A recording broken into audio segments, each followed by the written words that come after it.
what I thought was a possible scenario of pump and dumps in very esoteric securities known as derivatives and swaps that basically defrauded the American taxpayer out of some $35 billion it cost to bail out Bear Stearns.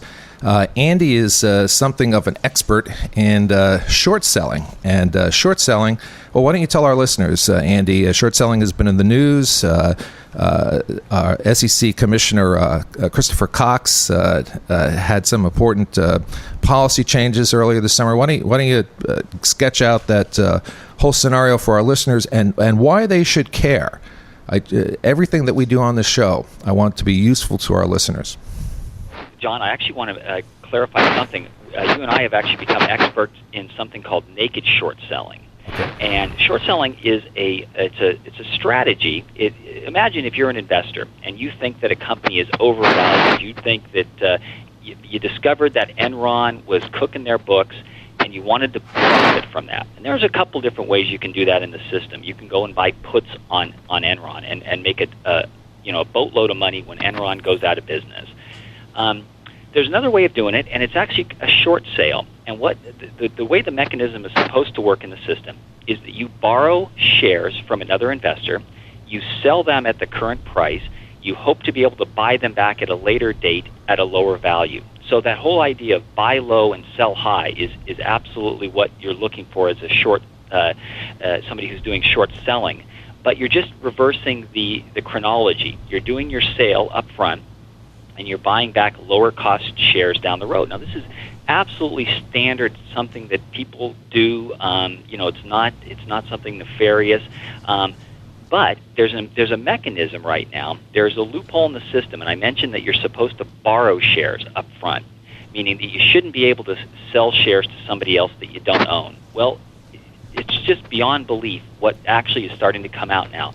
There have been people that have been watching this for years now and saying that there's problems with the clearing and settlement system, that people are not having to borrow shares. And it turns out, and you mentioned SEC Chairman Christopher Cox acknowledging this, he actually has highlighted this manipulative practice of naked short selling, essentially creating phantom shares in the system. And if you think about what this does to the price of a company, and I'm not saying Enron didn't deserve to have people selling shares, but you can absolutely manipulate a stock price down, and it becomes a self-fulfilling prophecy. It's almost like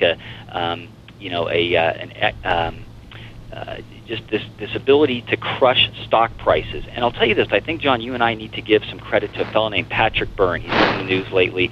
This is a guy who runs a company called Overstock.com. And 4 or 5 years ago, he became aware of this in the system. He was being told by some market observers that this was happening around his company.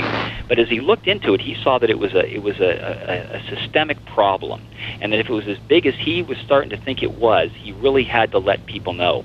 And 4 years ago, he was vilified in the press. I mean, this guy was the number one enemy on Wall Street. Hedge funds did not want him to highlight some of the manipulative practices. I remember they talked about his sex life and everything else.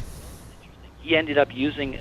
He was actually becoming aware that his phones were being tapped, and so used these tricks to kind of highlight where people were bugging his phones and things like that. It's a phenomenal story, and I think people, if they want to go to Overstock.com and check out that story, I believe when the history of this period is written, Patrick Byrne is absolutely going to be a folk hero. They're going to make a movie about him. I believe. Now, here's the great news. 4 years ago, we didn't see that. He seemed like kind of a crackpot. Right now, he's going on the major news services, and he's absolutely being vindicated. So when it'd make a great movie. He's gone from being kind of the laughing stock of Wall Street to being probably one of the most trustworthy and credible guys on Wall Street in this area of naked short selling, which is just another name for market manipulation. Well, guys, we do have a production studio here.